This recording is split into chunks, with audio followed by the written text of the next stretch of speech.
नमस्कार। जिंदगी में कई बार ऐसे पल आते हैं, है ना, जब लगता है कि हर तरफ बस अंधेरा ही अंधेरा है। आज हम कुछ ऐसे ही शक्तिशाली शब्दों को समझेंगे जो इस अंधेरे से लड़ने और उम्मीद का एक दिया जलाने की हिम्मत देते हैं। जरा इन पंक्तियों की गहराई को महसूस कीजिए। भरी दोपहरी, जब सूरज अपनी पूरी ताकत पर होता है, ठीक उसी वक्त अंधेरे का एहसास।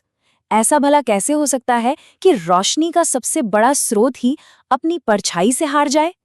असल में ये पंक्तियां उस गहरी निराशा की बात करती हैं, जहां उम्मीद की कोई किरण भी नजर नहीं आती। तो सवाल ये है कि इस गहरी निराशा का सामना किया कैसे जाए।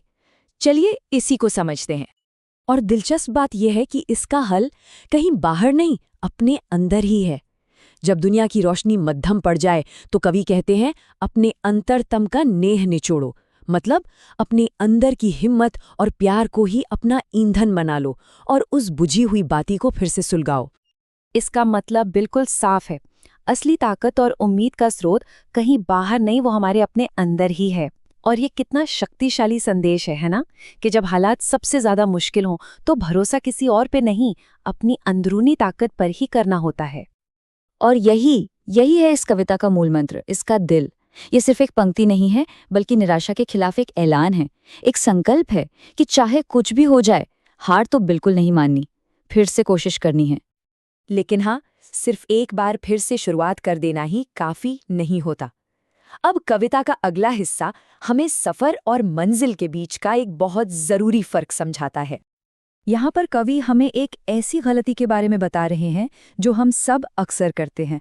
हम पड़ाव को ही मंजिल समझ लेते हैं, मतलब छोटी छोटी कामयाबियों को ही अंतिम मंजिल मान बैठते हैं, और जो हमारा असली लक्ष्य होता है वो आंखों से ओझल हो जाता है।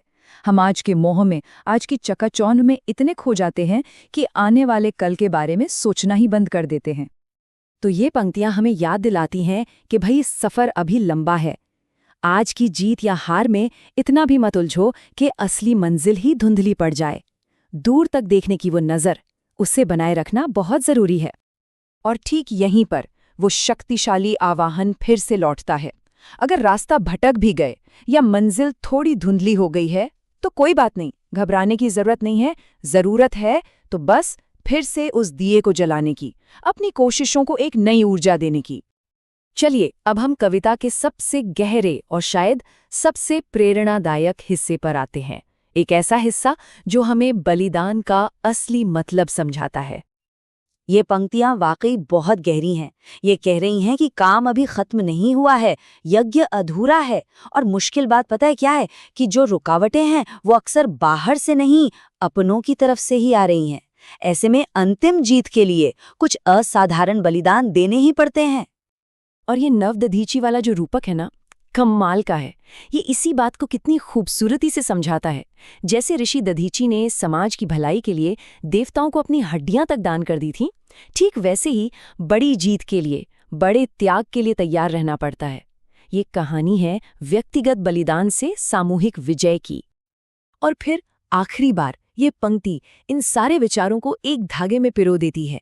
अंदर की ताकत, दूर तक देखने की नज़र और त्याग की भावना, इन सबसे मिलकर ही तो वो दिया जलता है जो फिर कभी नहीं बुझता।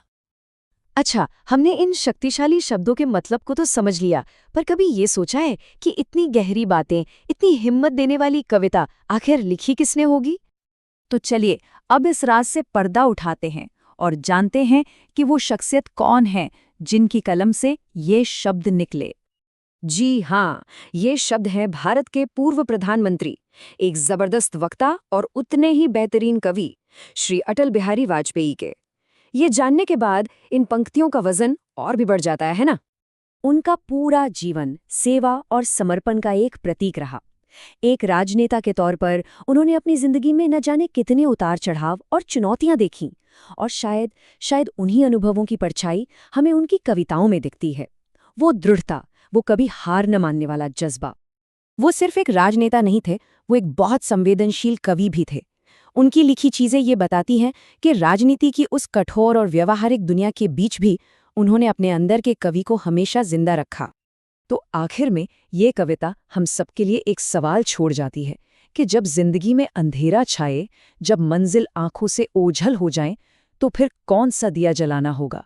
साहस का, उम्मीद का, या फिर कभी न रुकने वाली कोशिशों का? इसका जवाब हम सबको अपने अंदर ही खोजना है।